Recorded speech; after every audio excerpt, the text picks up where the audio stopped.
I've been going out to eat by myself lately, but I'll take my notebook with me so I can write little joke ideas. And I notice, like, in different parts of town, sometimes people will try to guess what I'm writing in the notebook. Like, whenever I'm in hood type areas, people are usually like, oh, he's writing raps. Right? But whenever I'm in, like, a nice uptown Starbucks, then people are like, oh, he's writing raps.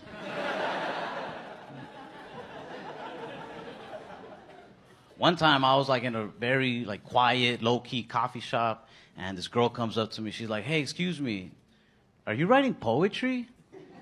I was like, no, I'm writing raps. I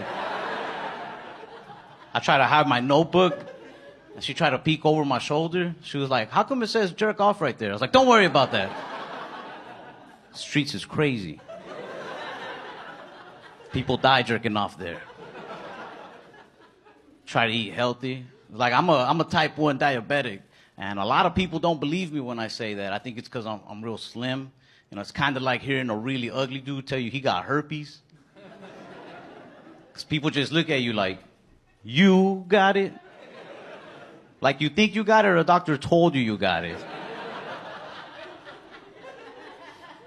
Well, a doctor did tell me. I was diagnosed like at 6. And I had that same doctor from when I was 6 up until I was 18, which is a long time to have one doctor. So when I left, I thought it'd be nice to leave him a review on his website.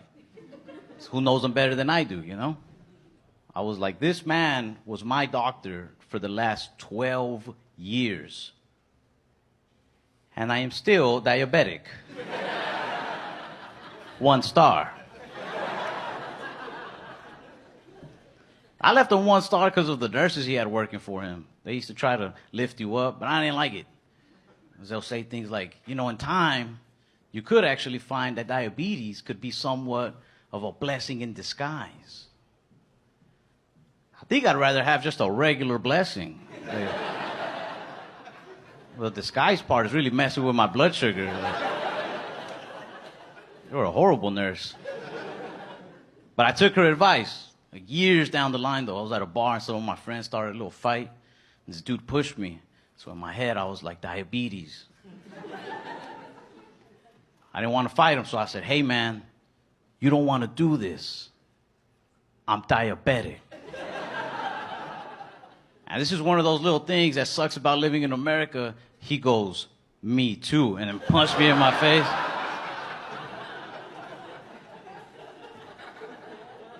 I've never cared about like a weight problem or a diabetes problem in this country, but when that happened, I was like, this is out of control, man, it's diabetes. I saw it as like, come on, man, we gotta stick together, but he saw it as like, nah, 2 types walked in, 1 type's walking out. But I go out to eat a lot. I've been having this problem at restaurants where I get skipped in lines pretty much every time by white women. Not saying I'm angry, I'm just saying, it's usually you guys. But I don't think it's a race thing. Like, I don't think white women are skipping me because I'm Hispanic. I think white women are skipping me because I'm short and Hispanic. Like, hear me out. You see a 6-foot Latino dude standing in line, that dude has the potential to be tall, tan, handsome. You respect that man's place in that line.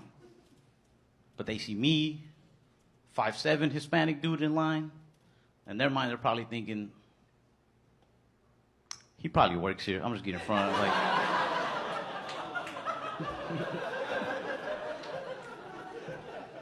I don't say anything though. I don't really think it's a big deal. If anybody's wrong in the situation, it's me. Because if it's a good-looking white girl, I'm like, man, whatever. But if it's like a white woman that has a ring on her finger, then I'm like, racist. I don't say anything though. I feel like I learned my lesson once. Because I skipped a white woman once. I got in front of her, and she goes, you're going to regret that. I was like, whatever. I didn't think nothing of it. I brushed it off. Then like 2 days later, I went to my old neighborhood to visit my grandma, and they turned their house into a yoga studio. I was like, ah. They fucking got me. Honestly, I kind of like when I get skipped by white ladies. Only the older ones, because they do it with like some guts behind it, with some attitude. You know, like older white ladies with the little glasses. They'll get right in front of you and then look back at you like, what? Go ahead, say something. This is a target. Who do you think they'll believe? I'm like, fair enough, fair enough. I don't know where I fit in. I really don't. Like, I can't even hang out with my thug friends anymore. Because we'll be smoking together, and then they like to say cool thug shit, but it'll also hurt my feelings a lot of the time. They get real dramatic when they hit the joint and be like, man, dog, you know, when I think about it, all my real friends are either dead or in jail by now.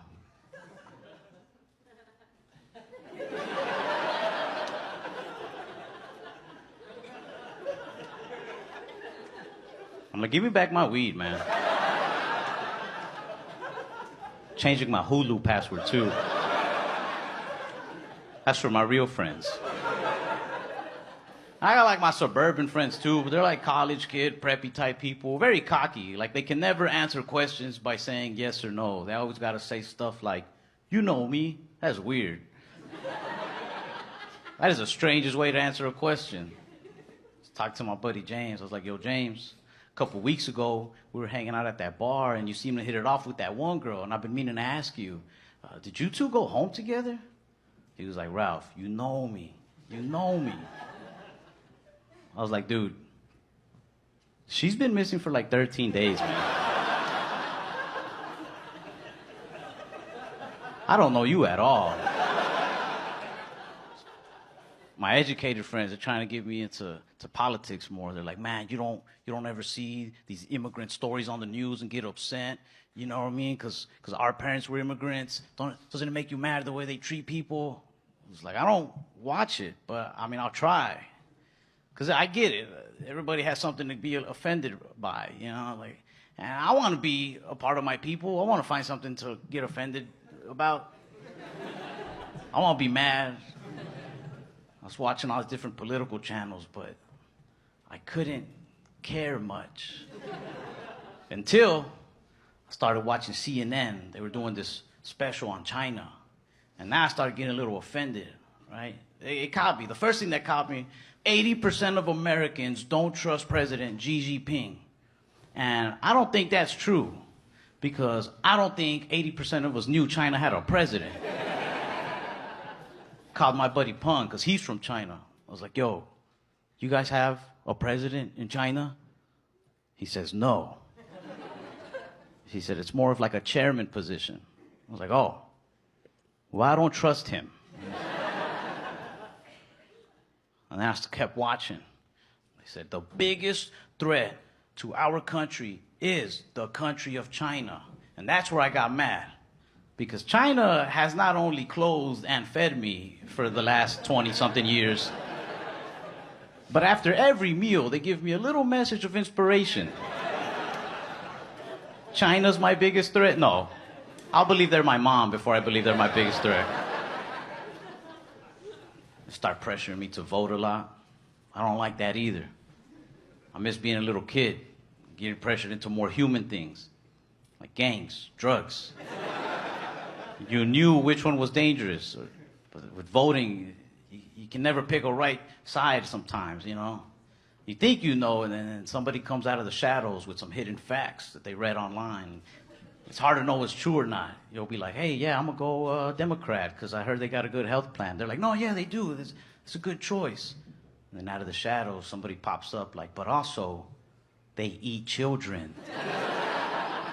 Oh. Okay, I don't want that. Let me check out the Republican side. And you get the facts on them. Oh yeah, they got a good budget plan. They're really trying to fix up the economy. You'll like it. And then out of those same shadows, somebody pops up with like, but also, they're the ones who purchased the children. Like, I'm good on kids, man. I'm good. I do want to vote. I do want to. But honestly, I want to do it for bragging rights. I feel like one day there's going to be a badass president who legalizes all sorts of cool things across the country. Like mushrooms, weed, prostitutes. Not saying I'm just going to go indulge in all of these, but I would like to think if, you know, by some circumstance I find myself sharing a legitimate blunt with a legal prostitute as we file her W-9. in that moment, I want to be like, you're welcome, by the way. I voted. I did this. Like, it's just scary. Like, you really do got to get informed, man. You can't just make a snap decision. Like, I'm 25, but I don't feel like I'm old enough to vote. You know, like I want to pick a president, but at this age, like I'm still learning how to pick good mechanics. I got my wheel alignment the other day by a dude who guessed the price off the top of his head. I just pulled in. I was like, excuse me, sir, how much is it for a wheel alignment?